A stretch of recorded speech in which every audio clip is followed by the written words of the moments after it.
निजी हो या सरकारी, शेल्टर होम में बच्चियों को इसलिए रखा जाता है कि शायद वो वहां महफूज रह सके। लेकिन बहुत अफसोस की बात है कि पूरे देश में हर जगह कुछ ना कुछ घटनाएं इस तरीके की आती हैं जो कि हमारे दिल को दहला के रख देती है।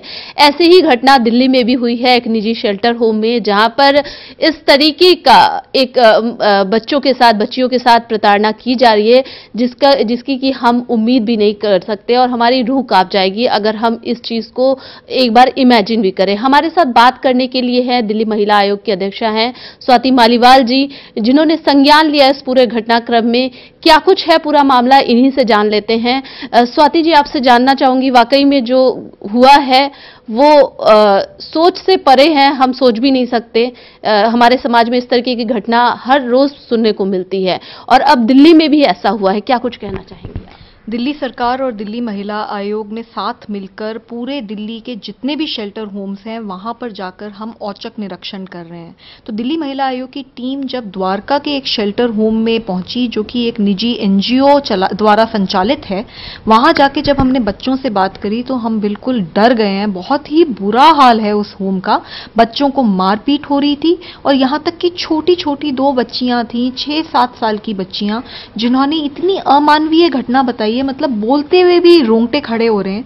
उन्होंने बताया कि किस तरीके से उनको सारे बच्चों को बीच में बिठाकर उनके प्राइवेट पार्ट्स में वो जो शेल्टर होम के जो स्टाफ थे वो मिर्ची डालते थे, ये उनको डराने के लिए, उन्हें धमकाने के लिए, और भी भगवान जाने किस कारण से वो इस तरीके की हरकत कर रहे थे, जिससे कि वो बच्चियां बहुत ही ज्यादा ट्रॉमा में हैं। तुरंत मैंने डीसीपी को वहां पे बताया, उन्होंने तुरंत एक टीम भेजी दिल्ली पुलिस की, एफआईआर दर्ज हो गई है और हम सीडब्ल्यूसी से अपील कर रहे हैं कि प्लीज एक ऐसा सिस्टम बनाइए जिसमें ये जो अब शेल्टर होम है इसमें जितनी लड़कियां हैं उनको तो वहीं पे महफूज रखा जाए, लेकिन जो शेल्टर होम का स्टाफ है, जो एनजीओ चला रही है, उनके ऊपर एक्शन भी कीजिए और उनको बाहर निकालिए, जिससे कि ये शेल्टर होम की संचालन ठीक तरीके से किया जा सके। स्वाति जी, आपको ऐसा नहीं लगता कि पूरे देश भर में इस तरीके की घटना का क्रम हो रहा है? खासकर अभी अगर रिसेंटली बताएं तो मुजफ्फरपुर शेल्टर होम का मामला सभी लोग जानते हैं।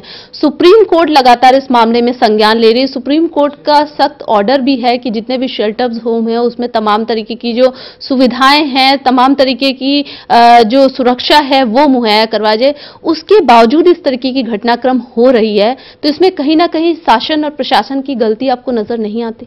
मुझे लगता है पूरे सिस्टम की गलती है। जो मुजफ्फरपुर में हुआ वो तो दिल दहला देने वाली हरकत थी, और अब जो दिल्ली में भी सामने आ रहा है, आप ये सोचिए कि दिल्ली देश की राजधानी में जो कि पूरी हॉट सीट है, वहां पे इस तरीके की हरकतें चल रही हैं शेल्टर होम्स में। जो इनिशिएटिव आप लोगों ने लिया, द्वारका गए, आप लोगों को कैसे पता चला ये सारा जो इंसिडेंट वहां पर हुआ है?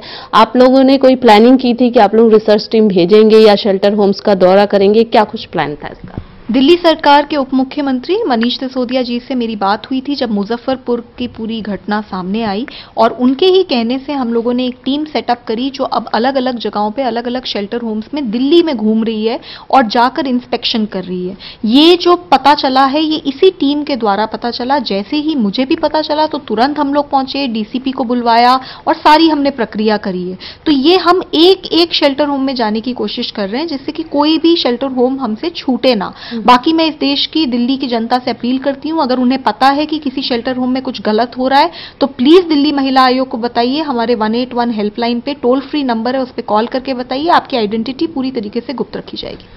क्योंकि ये जो है प्रोटेक्शन से जुड़ा हुआ मामला है और यहाँ पर शेल्टर होम के जो स्टाफ है वही इस तरीके से व्यवहार कर रहे हैं, तो बच्चियों के प्रोटेक्शन के लिए क्या कुछ इनिशिएटिव लिया गया है? दिल्ली महिला आयोग की एक टीम 24 घंटे परसों रात से, जब से ये इंसिडेंट हुआ है और पूरी रात हम लोग वहीं पे शेल्टर होम में ही थे, तब से एक टीम दिल्ली महिला आयोग की काउंसलर्स की उसी शेल्टर होम में है, क्योंकि वहां पे अभी भी बच्चियां हैं। थैंक यू सो मच हमसे बात करने के लिए। तो वाकई में बहुत चौंकाने वाली घटनाक्रम है और पूरे देश में इस तरीके की घटनाएं हो रही हैं। स्वाति मालीवाल जी का कहना है कि वो केंद्र सरकार से ये अपील करती हैं कि पूरे देश में जो शेल्टर होम्स हैं वहां पर सर्वे करवाए, वहां पर देखें कि आखिर परिस्थितियां क्या है, किस तरीके से अमानवीय व्यवहार बच्चियों के साथ किया जा रहा है। जहां तक द्वारका शेल्टर होम की बात है, वहां पर प्रोटेक्शन के लिए तमाम इंतजाम कर दिए गए हैं। मैं सुचित्रा मुखर्जी, टोटल न्यूज के लिए दिल्ली से वीडियो जर्नलिस्ट विद्या जी के साथ।